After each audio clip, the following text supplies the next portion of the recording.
As I drove up to our garage, I found myself worrying.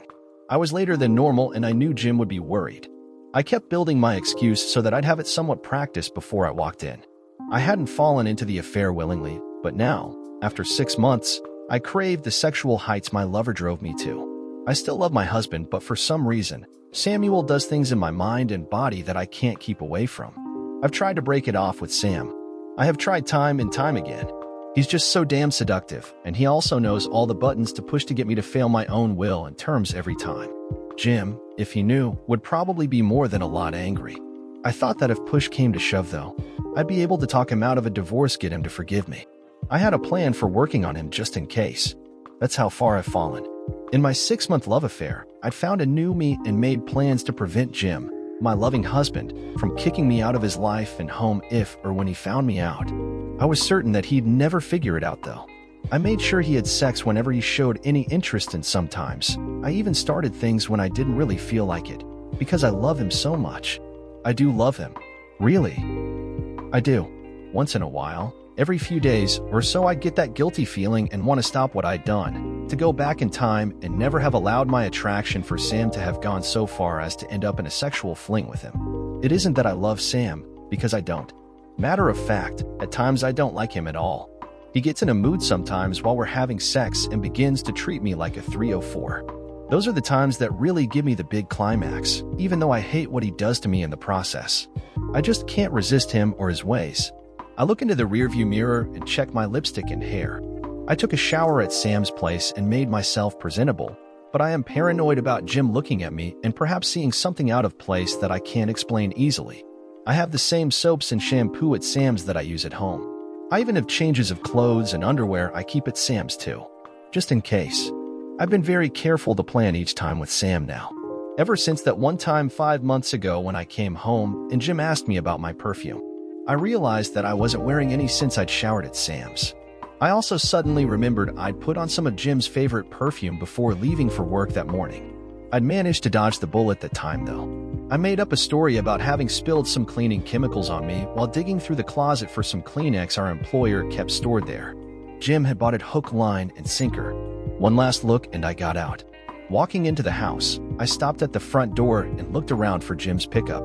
It wasn't where he normally parked it. He'd left it on the street almost in front of the neighbor's house. That was odd. He usually parked it in our driveway. Meanwhile, inside the house from Jim's point of view, I watched Giselle as she checked over her face in the rearview mirror. It had been a long, tiring day for me, and I was tired of waiting for her arrival. Of course, she was late again. It had been getting more and more to be normal than an exception. Had she been where she claimed she was, I'd had no problem with it, but that wasn't the case. It had all started months ago, and up until it became totally unavoidable, I tried to find a way to get her back with me. I tried everything I could think of, with no help from her. I had made a decision that I wouldn't let her know I knew about her affair. I knew that she had to break it off on her own to do either of us any good. Dinners, movies, flowers, candy. I tried all the usual things. I got creative. I made her a special knick-knack shelf, glass encased.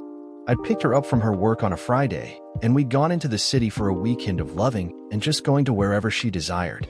I tried talking to her about us, but even that had fallen on deaf ears.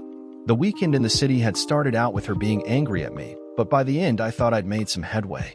That didn't make it through the next week, though. I finally began to attack her, arguing about her hours and her job. All that succeeded in doing was getting her mad at me. Our sex life dropped off substantially, and then dropped off more, and then dropped more yet. What had been several times a week and at least 3 times on the weekend had become, well, it had been a week and a half since we'd last been intimate in any way. 2 weeks since we'd actually had sex. She hadn't noticed as far as I could tell. I'd known all along what was going on. 5 months ago, I'd actually caught her at it, but she'd managed to fend off my questions and fire back an excuse about why she'd taken a shower at work. What she didn't know was that I'd followed her that afternoon, and I knew precisely why she'd taken the shower, and her job had absolutely nothing to do with it. Finding out had crushed my heart, but I still loved her enough to try to win her back. She was the woman I wanted to have children with. She had my heart, and I'd fallen very hard for her when we'd met. Now, well, it wasn't going to be all that hard to do what I had to do tonight. I wondered briefly how she'd handle it when I left, but thought she'd probably run to her lover and they'd laugh at me, the imbecile that they'd pulled the joke on all this time. How can a husband compete with a lover who has no need to perform routine honeydews for a wife? How can a husband not confront a wife about her cheating with her lover and try to win her back honestly? I tried my damnedest and failed. I'm going to be telling her that I have to go out of town on an emergency road trip tonight. It wouldn't be the first time something like this had come up, but it would be the last. You may ask why I didn't confront her. All that would prove is that I caught her, and she'd be sorry for that. That I'd caught her is definitely not that she'd decided ahead of time to quit. My thoughts were I'd win her back to me without a hint that I was aware of her indiscretions. That way I'd know in my heart that she truly loved me. Obviously, now to me at least, that hadn't worked. What she didn't know was that all my worldly belongings were packed in my truck. I'd split the bank accounts in half. I'd quit my job and taken an offer from an old friend who lived clear across the country. I'd made plans to cancel my cell phone plan, picked up another phone, paid off my old cell phone plan, a penalty I was willing to pay in order to keep her from calling me later on. I had 1 week on the old phone left, and it was a relief knowing that. My 401k would transfer to my new employer's savings plan. My cash balance retirement plan would be safe where it was. I was a little upset over having to quit my job as I liked the people I worked with and my job was about as perfect for me as a job I'd ever had. It sucked having to walk away from my coworkers, employer, and customers like this, but it was something I had thought long and hard about. I'd given it my best shot, and Giselle had ignored my efforts totally. Too caught up in her affair to realize she had lost me. Or perhaps she just didn't care. It didn't really matter at this point. The papers would be served on Giselle the following Friday while she was either at work or at her lover's. Am I running out on her, you may ask? Yes. Yes, I am. It hurts me too much to face her with her infidelity. I know that were I to confront her now, she'd be sorry, cry, and possibly beg me to forgive her. That's exactly what I don't want. I didn't want to look like some beggar trying to get their wife back that way. What I wanted was her to realize that I loved her and that she still loved me. I wanted her to see for herself what she could lose. I wanted her to take me back, damn it. Obviously, I lost to her lover. Even though I know what kind of man he is, I know that she won't or can't see that side of him yet. She will though, right about the time the divorce paperwork is served or shortly thereafter.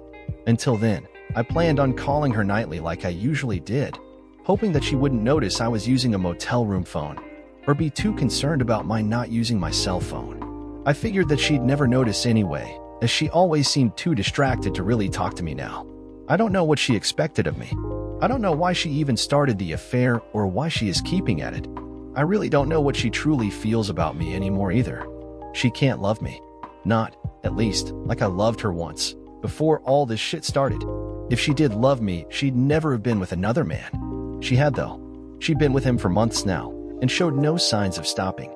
I'd given up after months of hard work on my part to try to win her back.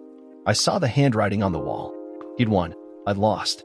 Angry again, I began to work on my fake story, trying to keep my bile down as Giselle walked up to the front door.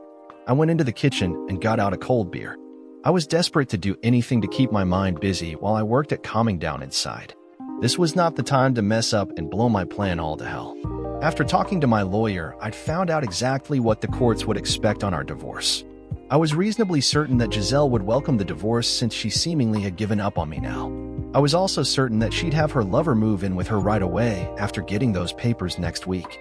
My closet doors were closed up, the dresser drawers too. A casual glance by her wouldn't reveal the almost total emptiness they contained now.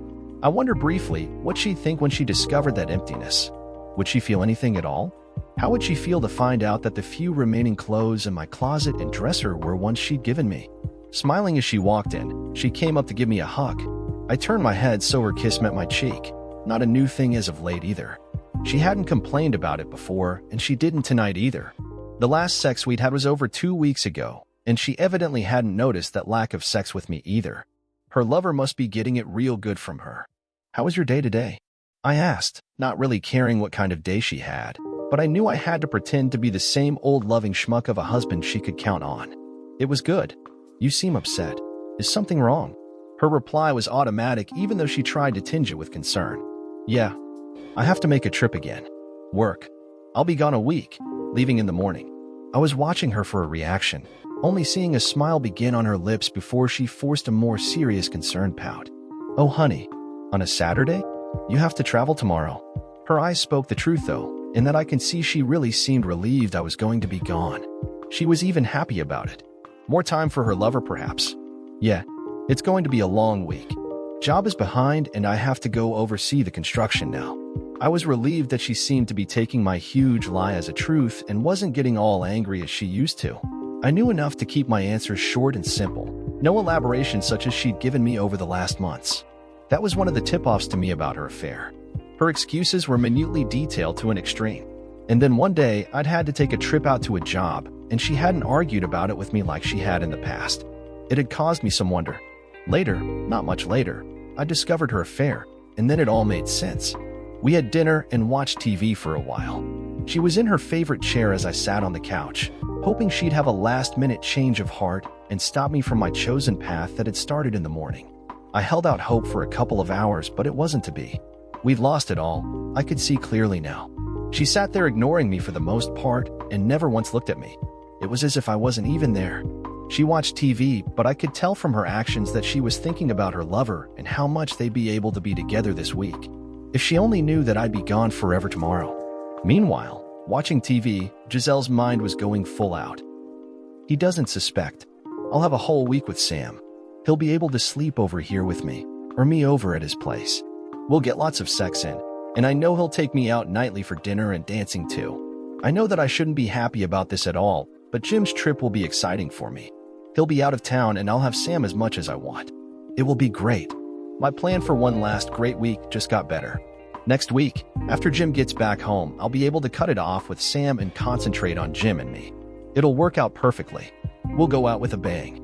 That night, I rolled over and tried to get Jim interested in some loving, but I found him snoring lightly. He was asleep, again. The last few months had been hard on him with his job and all, but it surprised me that he'd gone without sex with me for so long. The thought entered my mind in an instant, unbidden.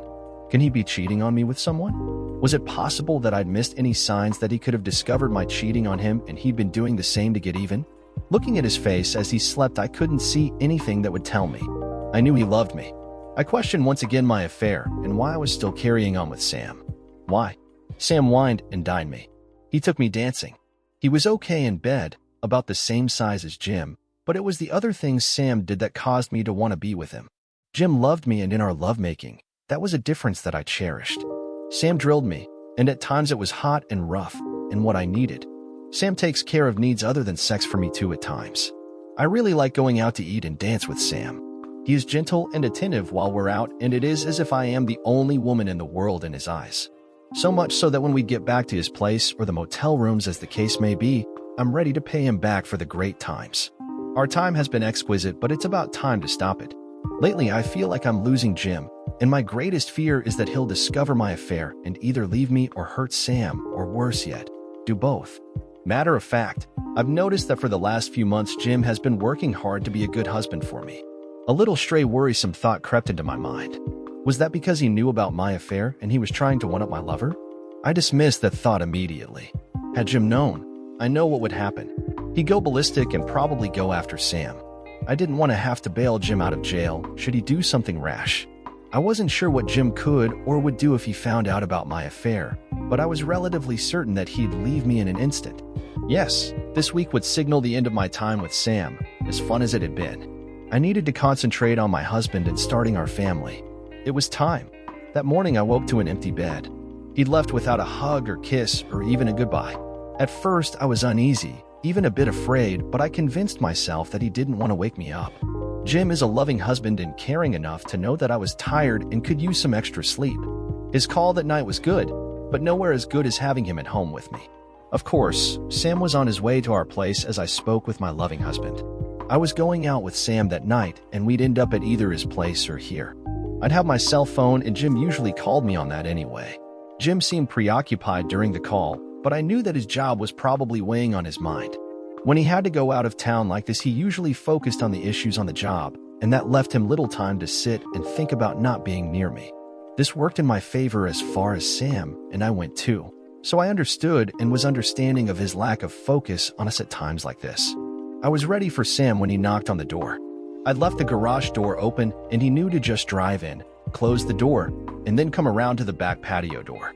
I was sitting on the kitchen counter, naked, waiting. His knock caused my spine to shiver as I knew what he'd do once he opened that door and saw me like this. "Giselle? Are you here?" His deep voice sent shivers to my spine again, and as he walked in, seeing me, the look in his eyes made me go wetter than ever. "I'm right here waiting, Sam. Can we take care of something before we head out to dinner and dancing? I find that I'm a little in need." I could hear it in his voice. Lust, deep desire. I turned him on. "Jesus. Oh God, you're beautiful, Giselle. Amazingly so." His hands were working the buttons on his shirt as he lewdly licked his lips. I could see desire in his eyes. That desire was part of why I had continued the affair as long as I had. Jim, for whatever reason, hadn't shown that look to me for quite some time now. He did me rough. Sam smiled as he watched my debauchery. I could never be this open and free with Jim. For some reason, though, Sam I loved to tease like this. Then we took a shower together. After that, we went out to dinner. I don't love Sam. I mentioned that. This would be our last week together, too. Still, he had what it took to make me a wild and wanton 304. I never took the time to think, truly think about what I could lose. I never took the time to really think about my actions and how they could affect my husband's love for me. I just went with the moment and longed for the feel and taste of illicit excitement that Sam brought me. At dinner, we sat near the back in a darkened booth. As we ate, Sam kept feeling me up. After dinner, he took me dancing at an upscale crowded club. Once on the dance floor, his dancing became suggestive and downright sexual. I reveled in the nastiness of it all. Here I was, a married woman whose husband was away, out with a lover who was feeling me up in public. It was truly the sexual odyssey I was journeying on more than anything else, I suppose. For Sam, I could be the 304 and not worry about what he'd think of me later on. For his part, Sam had kept up some gentlemanly efforts, and I was thankful for that. At one point, during a slow dance, Sam's hands were on my butt. What would Jim have thought if he'd seen Sam doing that? I wondered briefly. Almost as quick as the thought of my husband entered my mind, Sam brushed him out by his actions. I saw a few women nearby staring at us with what could only be described as lustful imaginings. Of course, there were a thankfully very few that were more disapproving too. Later that evening in my bed in my home, Sam drilled the living hell out of me. As he was doing me for the third time, my phone rang. I answered it, motioning Sam to be quiet. "Hello? Hey, it's me. I got in a bit later than I figured I would, but I thought you'd want to know. How was your drive?" "Uneventful. What time do you have to be in to work in the morning?" "Early. I'm going to hit the hay. Talk to you tomorrow. I love you. Good night, honey." Sam was drilling me as I spoke to Jim. I was troubled a little bit in that I didn't hear Jim say he loved me. I must have missed it, what with Sam screwing me while I was on the phone. Too distracting. My thoughts were dropped suddenly as Sam picked up the pace and started to drill me hard and fast. My climax overtook all my thoughts, and for the rest of the night, Sam kept my mind on him and his tool. For the first time ever, I guess having Sam drilling me while I was on the phone with Jim did something deep inside me, making me feel extra sexy or something. The rest of the week went by quickly, and Sam just stayed at my home in the evenings. We'd have sex most of the late afternoon after work, go out and eat dinner, and then come back to have more sex until we crashed and slept until time to get up and go to work. I was feeling nasty knowing that me, a married woman, was sleeping with a man that I wasn't married to. The sharp edge of excitement that I now craved was like an explosion of lust all week long. Even then, I knew that Friday would be the end of it. I was breaking it off Friday, taking the weekend off and resting up for Jim's return home. I'd begin to make up for my dalliances with Sam and make sure that Jim knew I loved him. Now from Jim's end. I arrived at my new home early in the afternoon. I'd driven quite fast, pressing the speed limit and the extra bit that most highway patrol cops would allow. I was in a hurry, and I wanted to get as far away from the wreck of my marriage as I could. Terry, my old friend, had a pretty busy business going for him. He and his wife had worked hard to bring it from the idea stage into the reality stage, and over the years he'd written, emailed, and phoned me, bouncing ideas of my head and trying to get me to go to work for him. He'd been to my wedding. He'd been a pallbearer at my dad's funeral, and he'd been a close friend of mine since high school. His wife, Pam, was a great lady and had a damn good head on her shoulders. I often found myself wishing that Giselle was more like Pam. One could look at Pam and see that she'd never cheat on Terry, ever. She had a look in her eyes whenever she looked at her husband that shouted, "I love you, Terry," every time. I hadn't seen that look in Giselle's eyes for quite some time now, for at least 6 months anyway. My new job would be working the programming end of things. I am very good at programming, having been targeted by Microsoft, son, and a few others when I graduated. My college master's thesis had been on my pet project on programming, and I'd been working on that idea for some time. I had made arrangements with Terry to share it with him since it was about ready. It was how I bought into Terry and Pam's business. By the time my divorce was over with, I'd probably be making some serious bucks for the first time in my life. I timed everything over the last few months to ensure that by the time that happened, I'd be free of Giselle. She didn't deserve to share in my idea or the wealth it would bring anymore. I had put up with her cheating this long for a reason, and now the end result of that patience was coming along. That thought hit me out of the blue, and I had a twinge. I felt a loss, some anger of course, but mostly sadness. I still asked myself why I hadn't been enough for her. I had no answers, and now I didn't want to hear what she tried to tell me either. We were finished. Monday morning dawned bright, and my appearance at my new job was taken with surprise for me. Terry introduced me to the crew, and all of them were kind, positive, and very friendly. The crew was 14 men and women. Actually, it was 3 men and 11 women, not counting Terry, Pam, or I. I was welcomed like a hero there to save the day, though the business needed no saving that I could see. The first few days I was busy moving and unpacking my things, not only in my new office, but in my new home too. I didn't have time to think about my personal life, and quite frankly, I was thankful I didn't have to do that anyway. Thinking about Giselle and what had happened over these last months could drive me to drink, and I didn't want to go there. Terry and Pam had found me the perfect home to live in. I got the impression the business had purchased it expressly for me. Since Terry knew me fairly well, and Pam had good taste in decorating, the 3-bedroom house was about as great a place as I could have hoped to find, and it was mine rent/payment free. I never had to stay in the motel but for one night. I felt at home almost right away, which was surprising. Pam and Terry had me over for dinner twice that week, and they knew what was going on in my personal life. Pam clucked over me, like a mother hen, worrying about me, trying to soften any bumps I might have. Terry patiently watched her, stepping in time and again to stop her from getting too upsetting about my soon-to-be ex. Pam was a loyal and good friend, 1 in a million. Protective and caring, she was soon working on setting me up with date nights. It took a bit of time on my part, and on Terry's too for that matter, to slow her down. I wasn't interested in any other women at this moment in time. I wanted to get my divorce out of the way and then have some time by myself, figuring out what it was I really wanted in my life. Dating wasn't high on my agenda for the foreseeable future. I got the call from my lawyer on Thursday. "Jim, we're serving Giselle tomorrow at her place of work. It's all set up. The process server will present the papers to her just before noon, so you'd better be ready for some excitement. I also have some good DVDs of the last week too. She and her lover have been quite busy. Hang in there, buddy, and I'll let you know how things stand tomorrow night." My lawyer was good. She was among the best in the city, perhaps the state. She was one of those lawyers. Other lawyers shuddered when they heard she'd be representing the other side. In the land of sharks, she was the type, a great white. Her reputation was unmatched. I'd gotten lucky when I'd been able to get her to represent me. At first, my lawyer Amanda hadn't wanted to take me on, until I explained what Giselle had been doing and who with. Once she knew that Giselle had been the one to step outside the marital vows, that she'd not been receptive to my overtures in trying to win her back, and then to find out who it was Giselle was seeing on the side. Amanda had insisted that I accept her as my lawyer.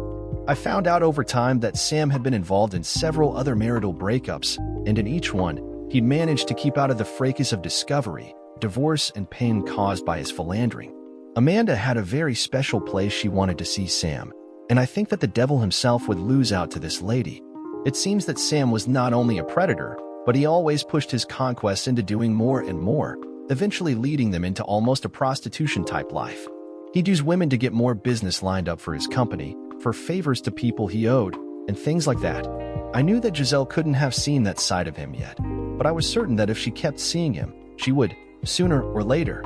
I knew too that Giselle would regret ever having hooked up with him eventually too. Too bad it would be too late for her to have me to come running to. It happened that Sam's modus operandi was about always the same. Find a woman that wasn't quite there as far as dress, looks, or confidence. Never all, just one of those things, and he'd work on them. Get to know them, build them up, get in between their legs, and then after getting to be their lover, set them up to work for him. He was slick, that was certain. Amanda wanted a piece of him badly, and my marriage was to be the instrument of his destruction, it seemed.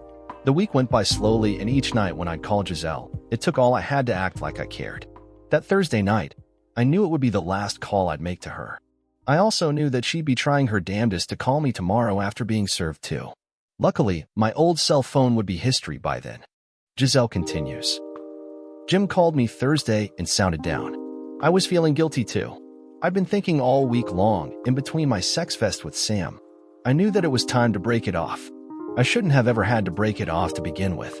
At different times all day Thursday, I felt like I'd lost something important.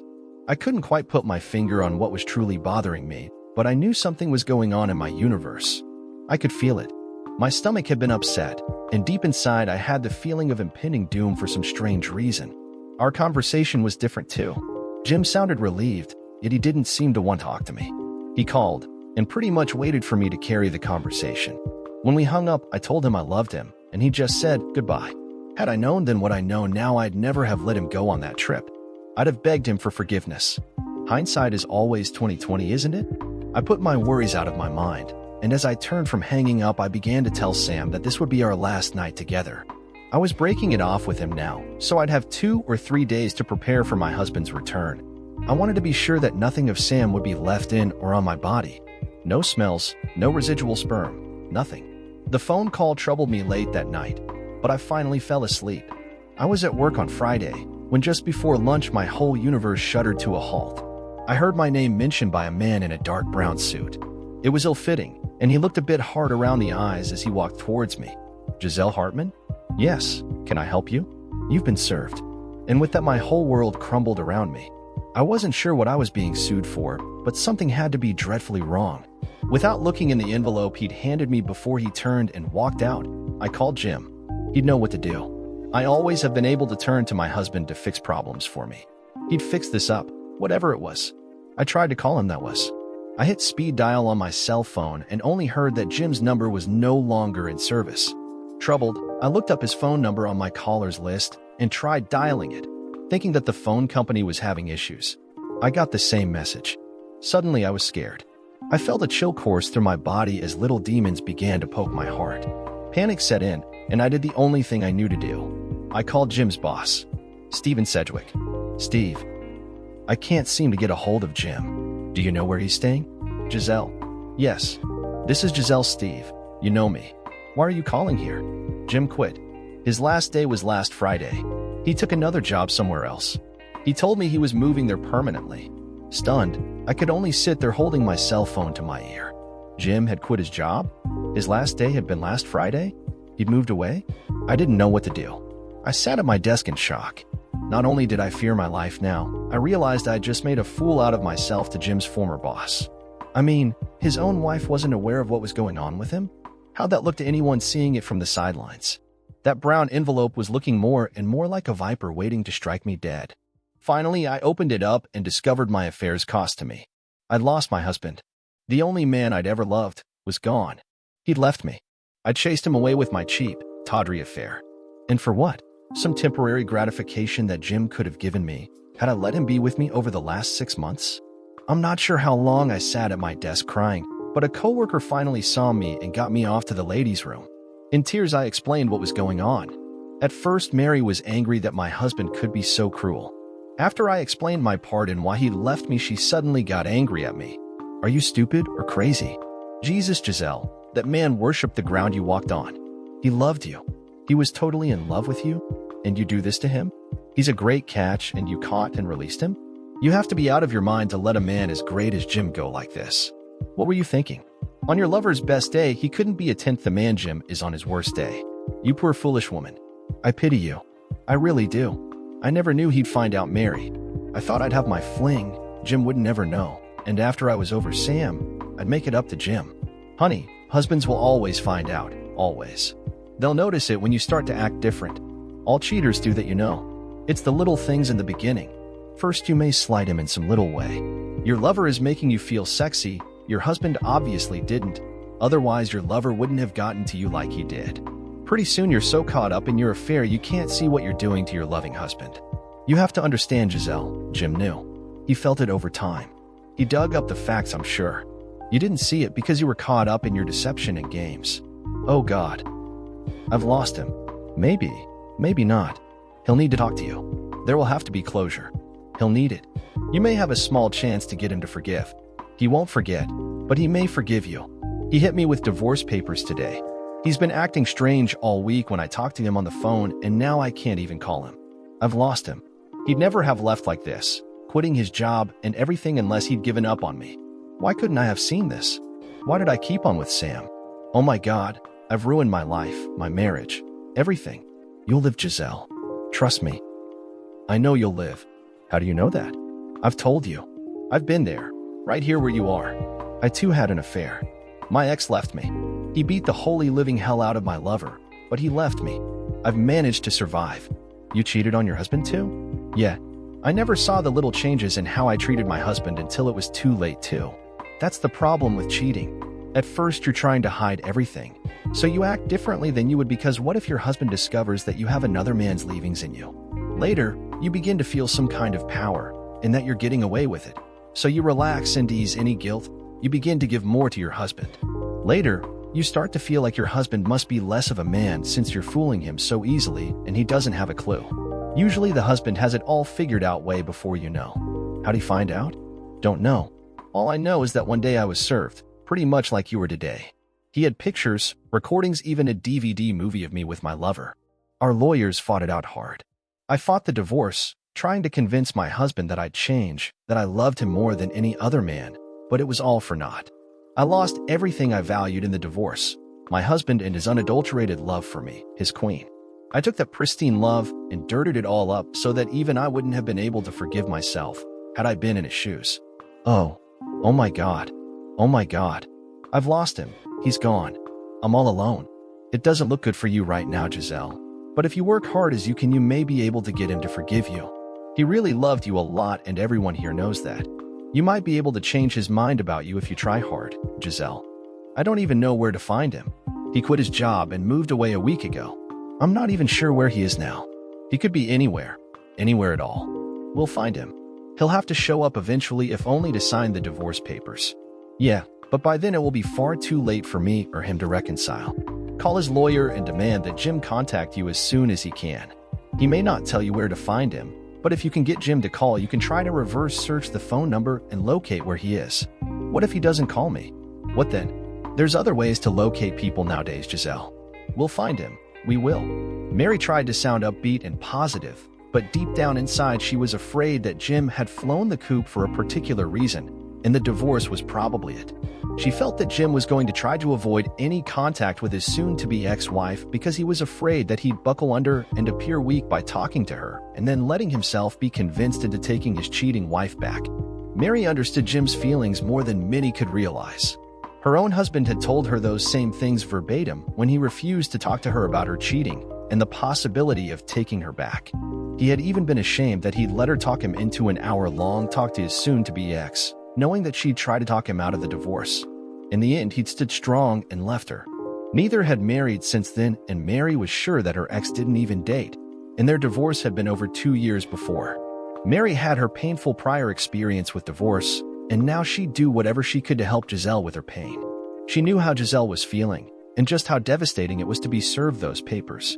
Giselle needed her help more than she realized, far more than she would know for quite some time. Back to Jim. I'd been at work for a few weeks when the call came.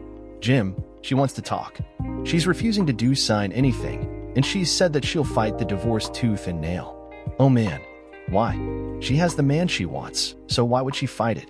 Because she doesn't have the man she wants? I've seen this before. Trust me, Jim, she is dying inside right now because you found out, left her, and then hit her with the divorce.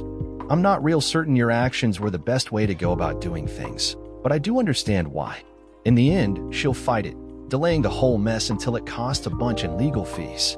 I recommend that you sit and talk with her. Get her to give it up. Maybe she'll see how serious you really are and walk away then. Now she wants to talk? No? I tried for months to get her to open up and talk. I tried for months to turn her around and back into the woman I loved and desired. Now she wants to talk? Sorry. I don't mean to blow up like this. It just pisses me off so much. Well, you could probably use the good news then, huh? Good news. Yeah, Sammy boy, her lover, just went down hard. Seems he tired to force his way in on Giselle. all pissed off about her breaking it off with him and meaning it. The cops were called, and as they hauled him off to jail, I hear that some other women called the cops and started filing charges too. How'd the other women know? Oh, wait, don't answer that. I think I know what little birdie got the word out about him. Why, Jim? I'm surprised you'd think that I, an officer of the court, could or would do such a thing. I never said you did, Amanda. I can see the light, though. Not to worry, I won't ever tell. I hope the son of a witch goes away for a long, long time. You and me both, Mr. You, and me both. Anyway, you want me to set up a meet between you and Giselle? Fine. Make it for next Saturday in the afternoon. I'll meet her at Charo's bar. She'll know where that's at, I'm sure. Hey, you doing okay, Jim? Yeah, still hurts. My new job is keeping me plenty busy, though, so I don't have to think too much about things. Thanks, Amanda. You know, you're one of the few good guys, Jim. I respect you and how you tried to fix things before they got to this point. Too bad Giselle didn't see that until it was too late. Yeah, too bad. Giselle finishes. Our talk wasn't good. Jim flat out refused to agree to any chance of reconciliation.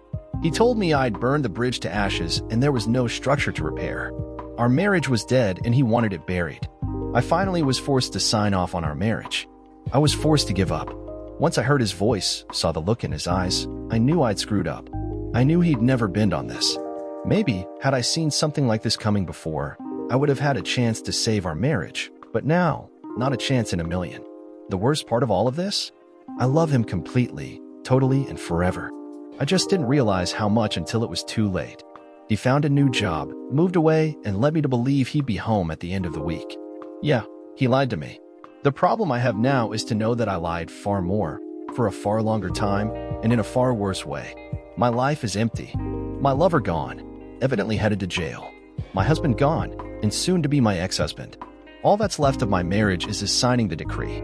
I'm still young enough to start over, but the clock is ticking and soon I will be in that danger zone for having children. I couldn't keep my first husband, who I loved dearly, even though through my cheating. I clearly showed the opposite to those who saw what happened.